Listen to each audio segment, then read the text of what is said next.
धीरेन्द्र शास्त्री जी हैं जो दिव्य दरबार लगाते हैं गुरुजी, तो इसमें कितना सच्चाई है गुरुजी, थोड़ा सा हमारे दर्शक को थोड़ा सा बता दिया जाए। अब वो उनके हिसाब से, अब हनुमान जी का इष्ट है, हो सकता है बाबा की कृपा हो तो उनके हिसाब से वो दरबार लगाते हैं। अब ये तो हमको नहीं मालूम, पर हम तो शिव भक्ति करते हैं, हनुमान भक्ति करते हैं, राम भक्ति करते हैं। सभी नवयुवक पीढ़ी शिव मंदिर तक जा रही है, शंकर भगवान को एक लोटा जल चढ़ा रही है, या पंचाक्षर मंत्र नमः शिवाय या अष्टाक्षर मंत्र ओम नमः शिवाय या श्री शिवाय नमस्तुभ्यम जप रही है। तो इससे मालूम तो पड़ता है कि कहीं ना कहीं कथा का असर पड़ा है। भारत के सभी निवासियों से यही विनती करता हूँ, एक लोटा जल सारी समस्या का हल, शिव जी का स्मरण करिए।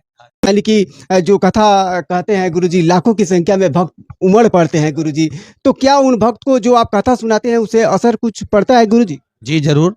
आज नवयुवक पीढ़ी शिव मंदिर तक जा रही है, शंकर भगवान को एक लोटा जल चढ़ा रही है, या पंचाक्षर मंत्र नमः शिवाय या अष्टाक्षर मंत्र ओम नमः शिवाय या श्री शिवाय नमस्तुभ्यम जप रही है। तो इससे मालूम तो पड़ता है कि कहीं ना कहीं कथा का असर पड़ा है।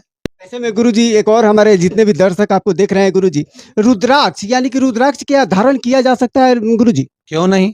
भगवान शंकर के नेत्र अश्रु से ही रुद्राक्ष उत्पन्न हुआ है और नेपाल की पावन धरा से जनमानस तक पहुंचता है। इस पुण्यमय धरा पे यहीं ज्यादातर रुद्राक्ष की उत्पत्ति होती है और यहीं से जाता है, तो क्यों नहीं पहन सकते। भगवान का सुंदर विदेश्वर संहिता में रुद्राक्ष के 14 मुखी तक का वर्णन किया गया है, उसका स्मरण करिए। तो धीरेन्द्र शास्त्री जी हैं जो दिव्य दरबार लगाते हैं गुरुजी, तो इसमें कितना सच्चाई है गुरुजी, थोड़ा सा हमारे दर्शक को थोड़ा सा बता दिया जाए। अब वो उनके हिसाब से, अब हनुमान जी का इष्ट है, हो सकता है बाबा की कृपा हो तो उनके हिसाब से वो दरबार लगाते हैं। अब ये तो हमको नहीं मालूम, पर हम तो शिव भक्ति करते हैं, हनुमान भक्ति करते हैं, राम भक्ति करते हैं, सब एक ही है। क्या एक आम आदमी क्या भगवान बन सकता है गुरुजी? नहीं, आम आदमी कभी भगवान नहीं बन सकता, पर उसके स्वभाव, उसकी वृत्ति अगर वो परमात्मा के चरणारविंद में लगा हुआ है, शरणागति में लगा हुआ है, तो उससे बढ़कर कोई सुख नहीं है। श्री शिवाय। गुरुजी देशवासियों को कुछ संदेश दे गुरु।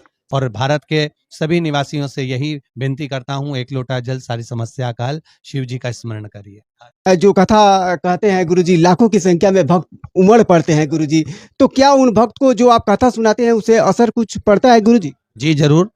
आज नवयुवक पीढ़ी शिव मंदिर तक जा रही है, शंकर भगवान को एक लोटा जल चढ़ा रही है, या पंचाक्षर मंत्र नमः शिवाय या अष्टाक्षर मंत्र ओम नमः शिवाय या श्री शिवाय नमस्तुभ्यम जप रही है। तो इससे मालूम तो पड़ता है कि कहीं ना कहीं कथा का असर पड़ा है।